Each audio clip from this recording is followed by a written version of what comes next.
excellent day. I'm basically sitting out here chilling in this nice, cool, brisk Houston, weather today, man. It's really nice out here. We're finally getting some fall weather. It's basically about 65, 70 degrees. Nice breeze. Oh man, it's wonderful right now. Today, I just wanted to kind of talk about the government shutdown and the food stamp crisis. I'm going to kind of let people come in slowly come in, and have everybody the opportunity to give their perspectives in the chat. Um, so I've had a very, very busy week, very, very busy last few months. A lot of things going on within my businesses and so forth.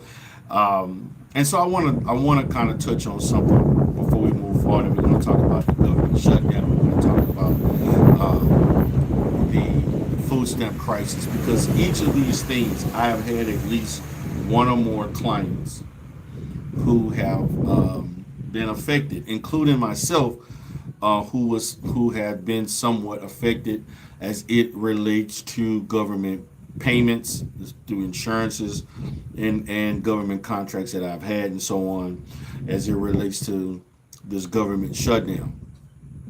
I've been through several, and doing this particular type of show, I've talked about how I have been through several government shutdowns. I've been through a government shutdown with Barack Obama. That was the first government shutdown that I experienced, in which there were some delayed in payments that I did receive. Not, it wasn't crazy issues going on, but I had one particular government agency that delayed payments that I was contracted with, and this was back in 2015, 2016, 14, 15. I think it was around 15 or 16.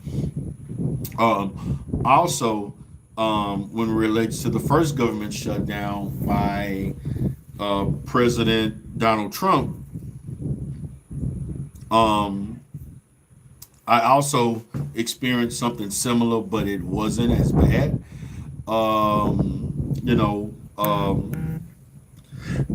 there was some slight delay in things that were being processed. However, things kind of went accordingly.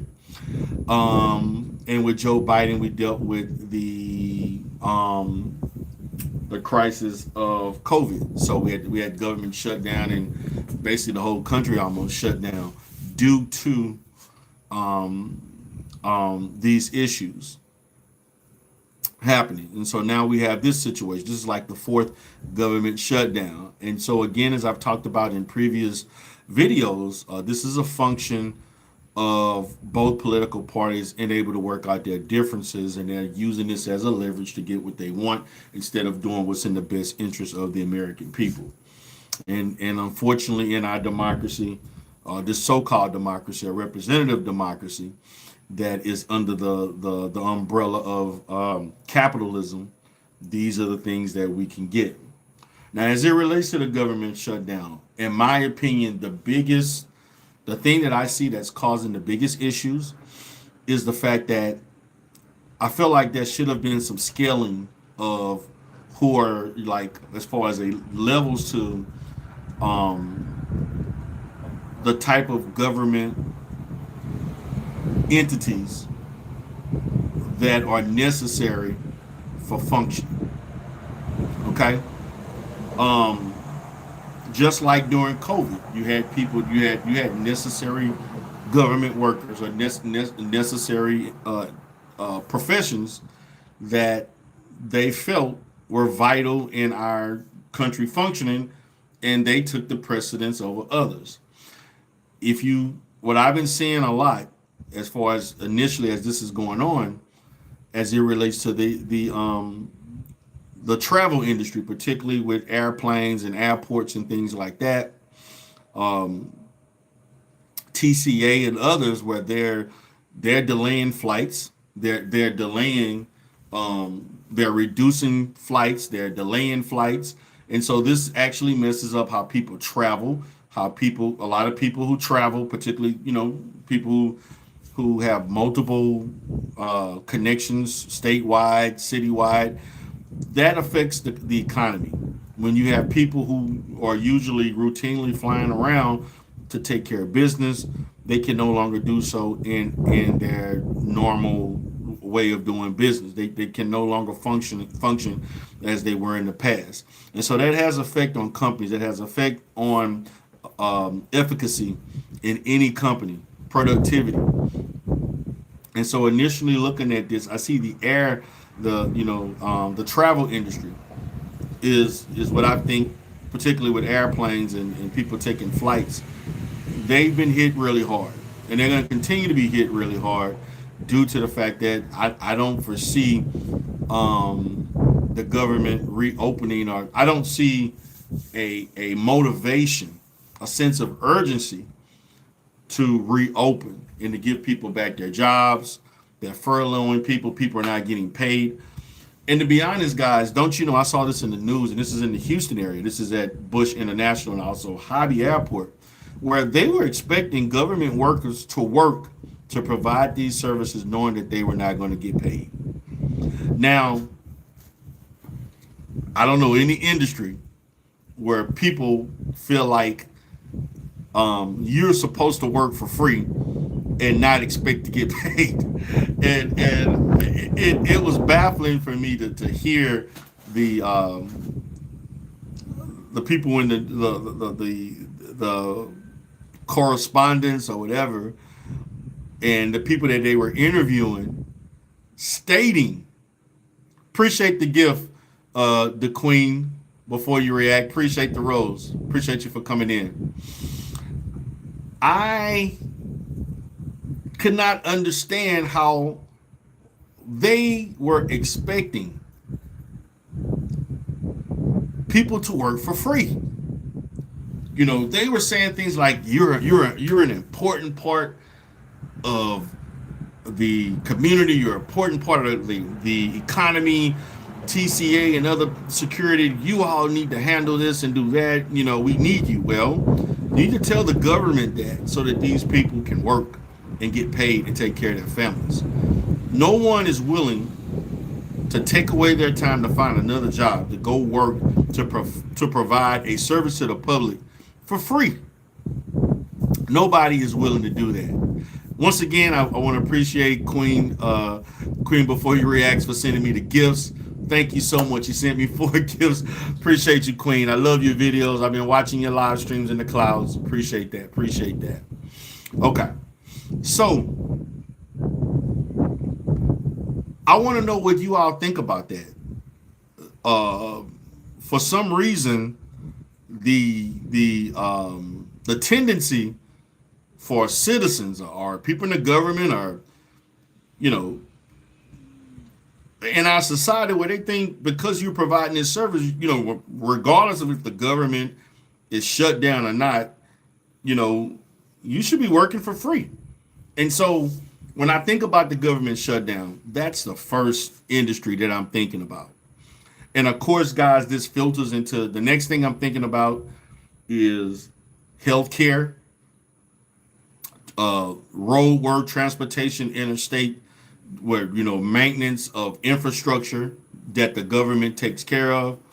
But I want you to understand this. I want you all to understand this. And this is one of the biggest problems that I have with a government shutdown.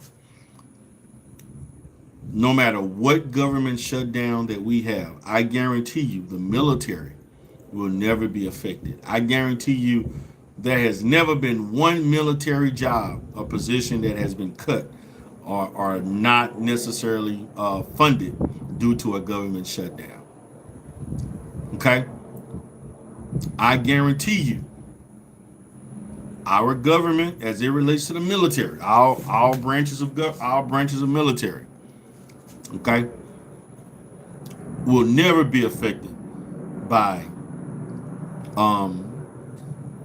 government shutdown. As it relates to Homeland Security, ICE, and all other types of law enforcement related departments and entities, they are not going to be affected. But what they will affect social services. They will affect things as it relates to transportation. They will affect things as it relates to education. Okay. Um, they will affect things like that. They will affect other infrastructure related um, fields and departments that the government funds and they supervise. Okay. So that's the issue that I have. The picking and choosing of things in which they decide to shut down or not fund. Because right now, there are industries right now where people are being let go. Not only that, we got to talk about the companies who make money off of government contracts who will not be paid on time or they won't be paid at all. I know this very well because I was getting paid by the governments. I was also getting paid by federal. I get paid by state agencies that are funded by the federal government. Okay, so shout out to Marat Oku said, "Is it a privilege or a disadvantage?" Okay, I don't know what that means. Axel Vela Cruz says, "Do you speak Spanish?" No, I don't speak Spanish. No, I don't speak Espanol. Sorry about that. So I want to touch on that. You all can give your perspectives. I like you all to give your perspectives in the chat. The next thing I want to talk about as we focus on this because it is associated with the federal government, and that is SNAP or food stamps.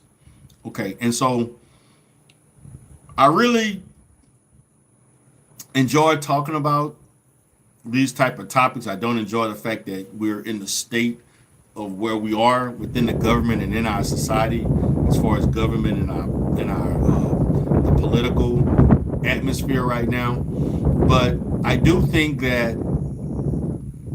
the government, the requirements for these benefits and the reduction in these benefits was something that the government, particularly the Republican Party, has been wanting for years. Okay, they've been wanting to cut out and discontinue all types of government aid to U.S. citizens as it relates to food, as it relates to other types of funding that help people who are lower working class to lower income.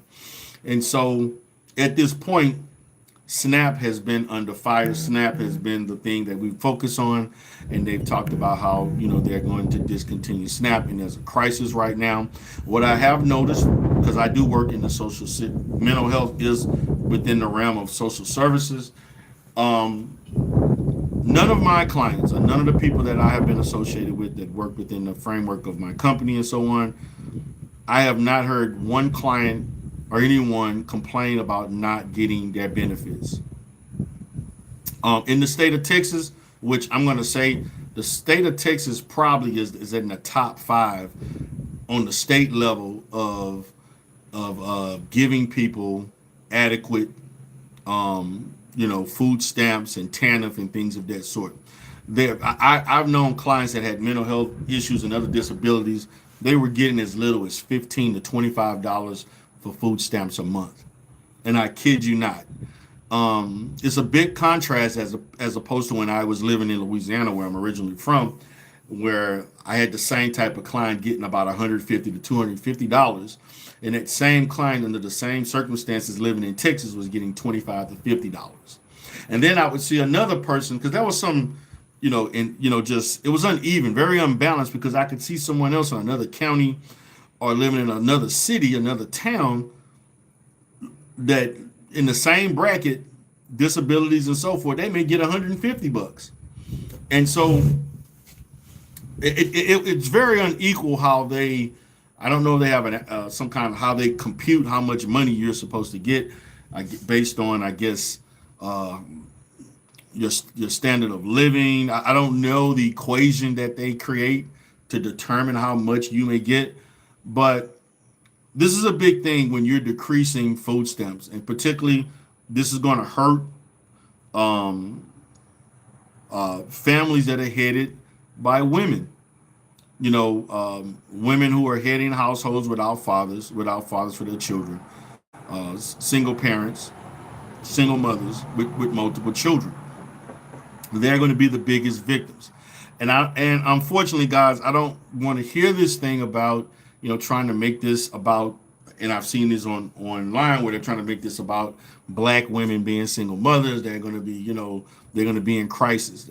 They're not going to be in crisis. They're not going to be in no bigger of a crisis than financially than they were prior to this happening. They still people like this that qualify for these services are not thriving.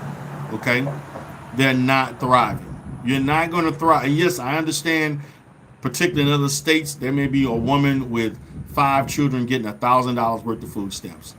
Kudos. Okay, and so you get $1,000 worth of food stamps. And I understand there are things that go on where people sell food stamps and cut food stamps and all that different stuff. But these people are not thriving. Okay, they are living month to month.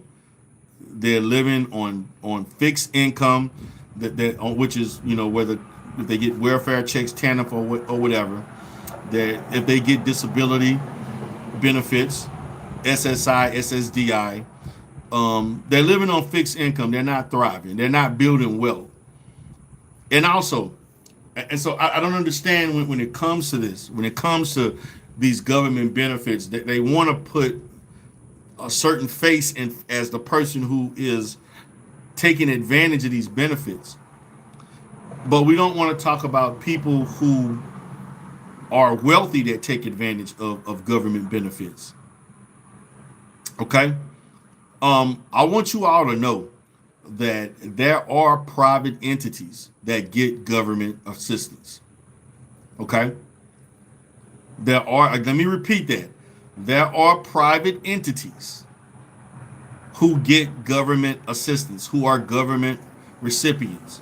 You think that, I guarantee you, for some of you all that live in cities that got football, baseball, basketball teams, I guarantee you, guys, that some of those owners, okay, whether that stadium is owned by the owner or the city, they receive public funding to build those properties.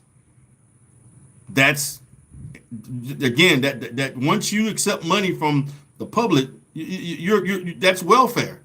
That's corporate welfare. But nobody talks about that.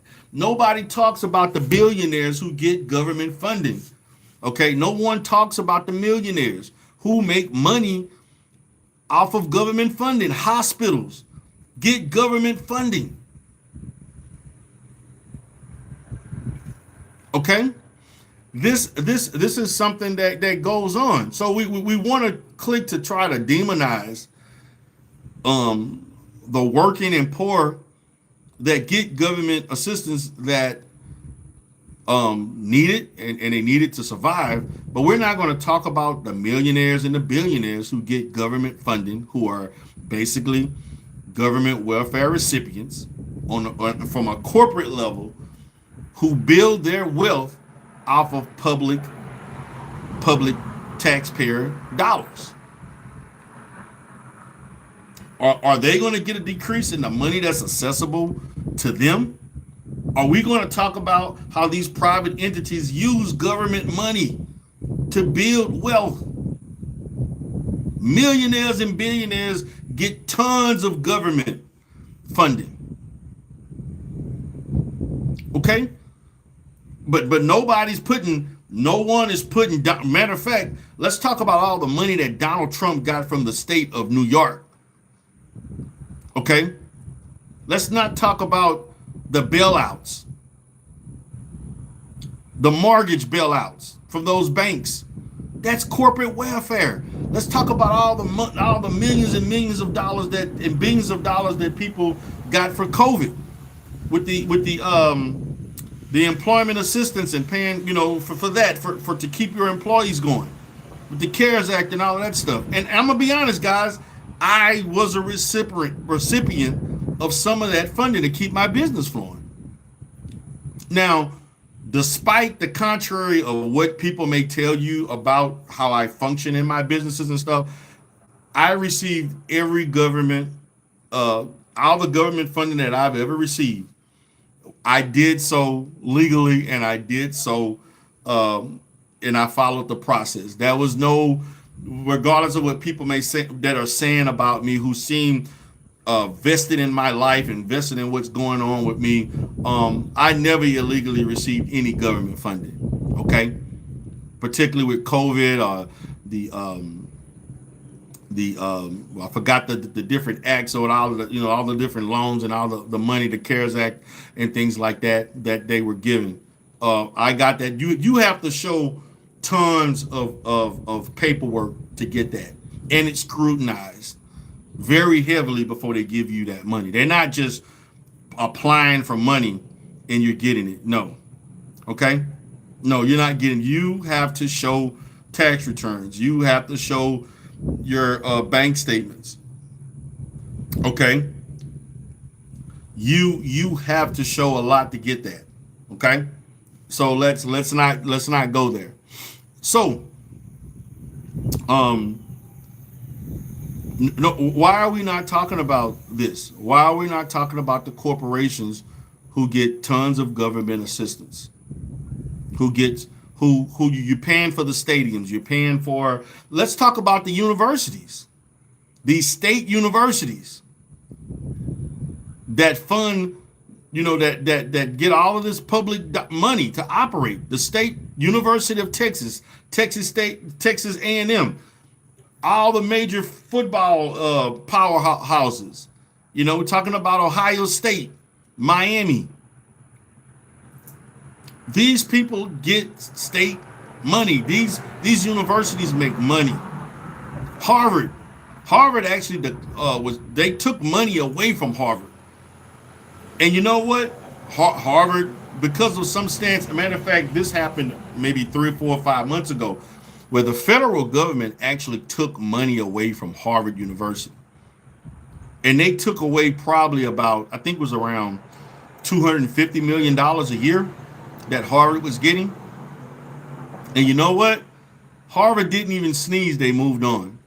You know why? Because it's the wealthiest college in the world. I'm pretty sure they didn't want to lose that money, but it did not. They did not change their stance to get their $250 million. Now, if you look at other entities, that they probably would have went out of business, but Harvard didn't lose any money.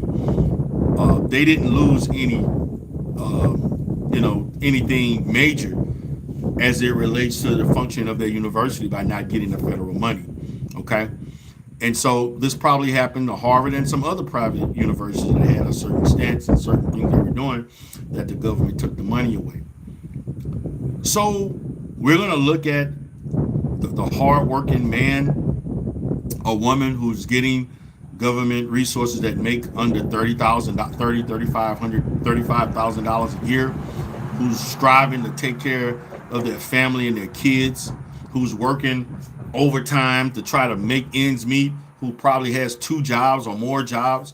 And we're going to demonize them, but we're not going to demonize the man sitting in the penthouse who gets money from multiple government agencies, from the state and federal level, upwards of 7 or 8 figures, who's laughing at everybody else, telling you to pull yourself by the bootstraps and you need to do this and do that. And then you don't want to pay taxes at the end of the day.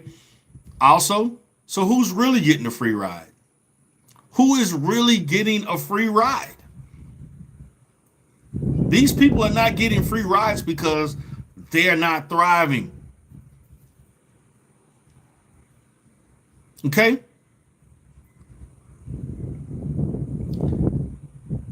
So that's the issue. That's the issue that we need to really, really look at.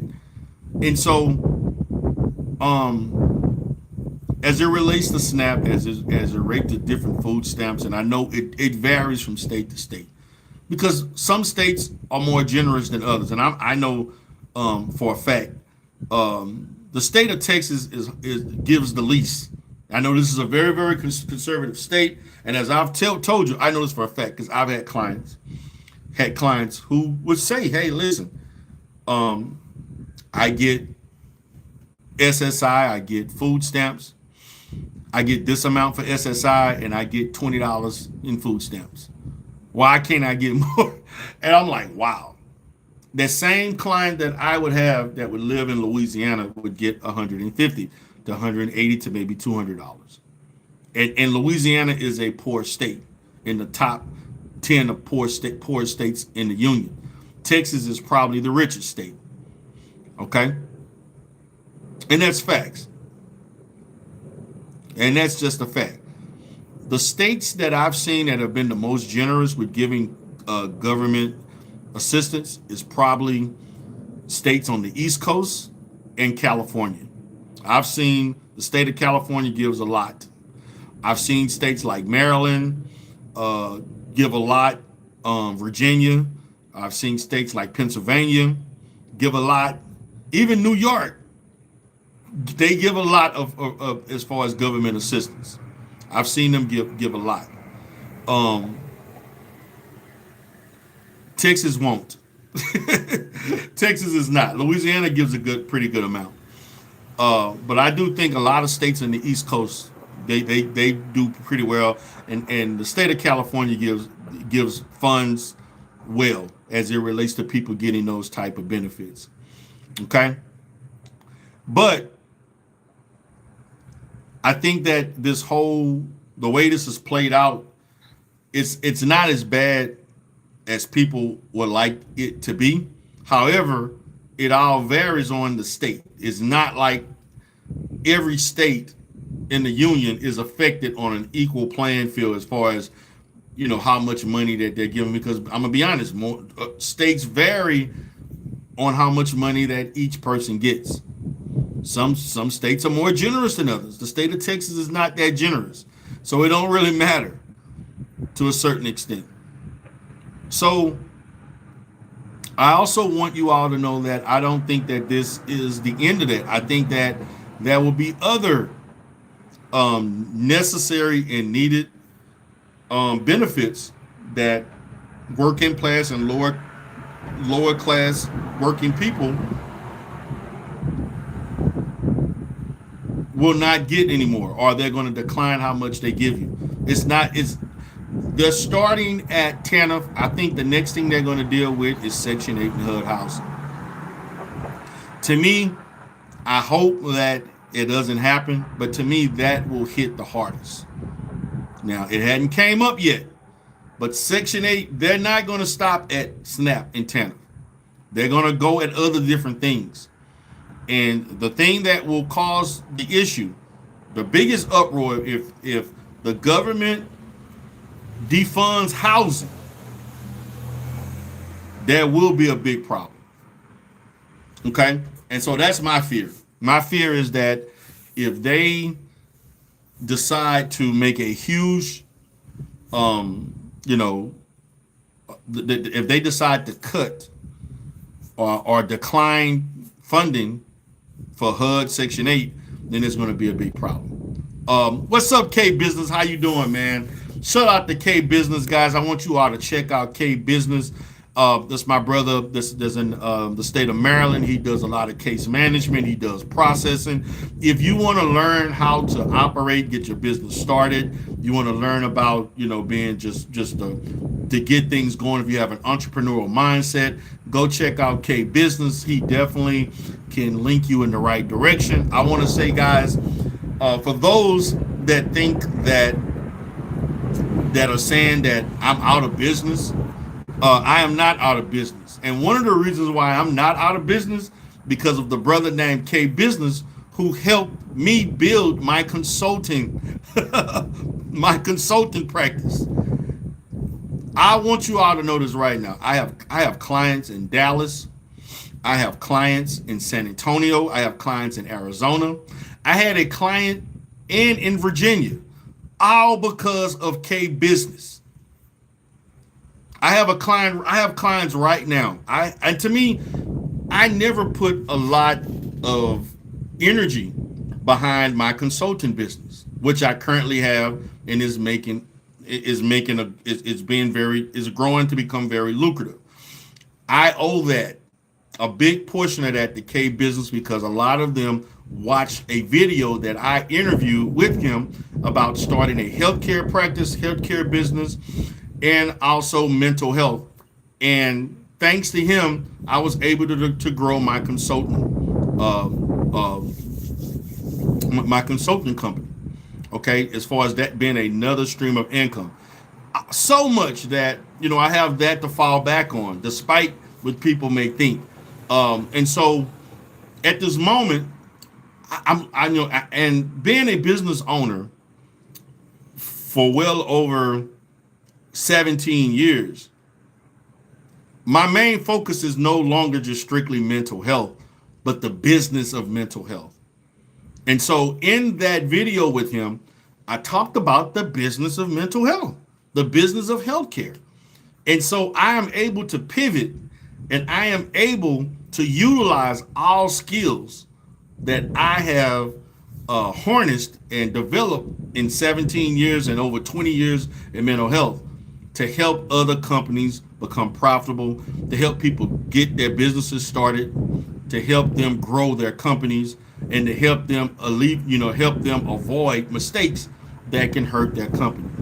And so that's my the next phase of my career, because my career is not always, and to be honest with you, over the last 5 years or so, even though I'm in mental health, working at a CEO capacity, I'm not always focusing on the therapeutic sides of things. I have to balance the therapeutic with the administrative. But I do think, now at the age of 48 and the next 15, 20 years of my career is going to be towards helping companies, helping people grow their companies, helping people start their businesses, help people deal with audits, deal with all different types of obstacles in situations that occur in operating a healthcare or a mental health entity or business. Okay? So I just wanted to kind of talk about that. But shout out to K Business. Appreciate you for that. Shout out to Ramona. Hello from Germany. Guten Tag. I do speak a little German, Ramona. I learned German in college. Matter of fact, I never forget, I had this one German client. She was middle aged. This was about maybe 10 years ago. And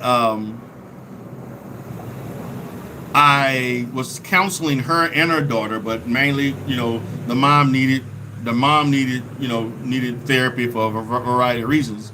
And she was surprised at how fluent I was in speaking German. And I was very excited, and very excited to have a German client because, man, my German is really rough. I mean, I spoke German really well in college, and then I was offered a some type of program in Germany where I was going to go there in the summertime and learn the German culture and stuff. And my professor that taught German, he volunteered me to he offered that program and a stipend, and I had to decline it, unfortunately. I wish I could have did it. I never forget, my dad told me I should have went, but I was like, no, I got, at the time, man, I had things going on. I had my daughter and everything like that. I had to work, and I didn't have if I didn't have any children, I probably would have went, but I had my daughter at the time was probably 1 or 2 years old, and I had to work to take care of my daughter and go to school and stuff, and I didn't have time to go playing around in Europe for 3 months and stuff like that. So, but yeah, I did enjoy that. So shout out to you, Guten Tag. So with that being said, I want you all to understand that the more independent you are to take care of yourself and to handle your own business, save your money, okay, build your own wealth. Entrepreneurship, to me, is freedom. Entrepreneurship is freedom.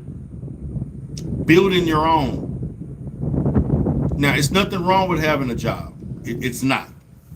But it's also, nothing is wrong with also creating another stream of income for yourself. And look, everybody is not fit to be a boss. Everybody is doesn't have the personality or the wherewithal, or that's not them wanting to have to, because it can be strenuous. You don't take days off. You are in control of something 24 hours a day. Okay, so that's just a fact, you know. So my position is that, you know, there are, in this capitalistic society, there's always ways in which you can be a silent partner. You don't always have to be, the person that's in it. You can invest in things. There's so many ways in which you can create. Real estate to me is one of the best ways to, you know, invest money in something without having to do day to day. Now it's risky. It can be risky. We don't have to have employees and all that different stuff. And so, with that being said, you know, the more you do for yourself, the less you have to depend on them. Although the people who are getting millions and billions, when they don't want to pay for something, they apply for government aid. And you know what? No one tries to shame them for it. No one. Now, shout out to Boo. Boo says we need more small businesses. The corporate overlords have a chokehold on our country. I always support local businesses. Yes, we do need more local businesses, more small businesses. We need more businesses in the black community. Okay?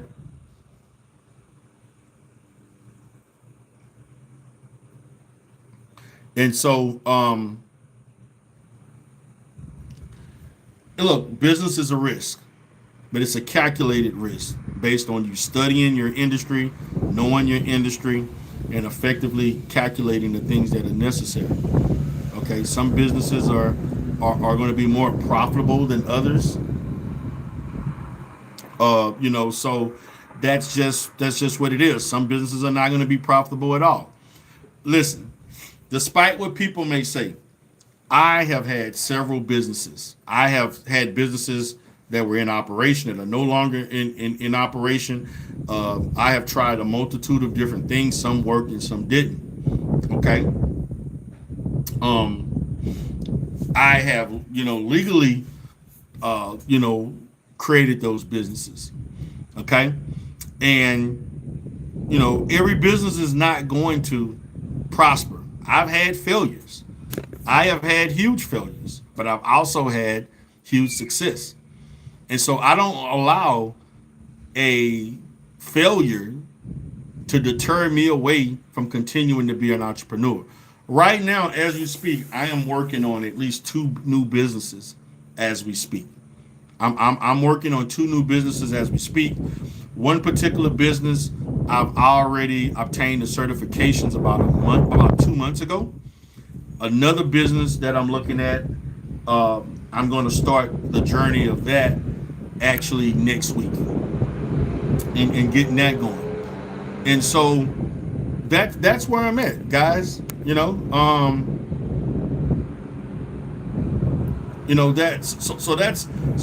where I'm at. We things move forward. Things in life, there's opportunities everywhere. So when it comes to things like the government shutdown and SNAP and things of that sort, look, these things do affect people that we know and care about. And again, guys, I've gotten like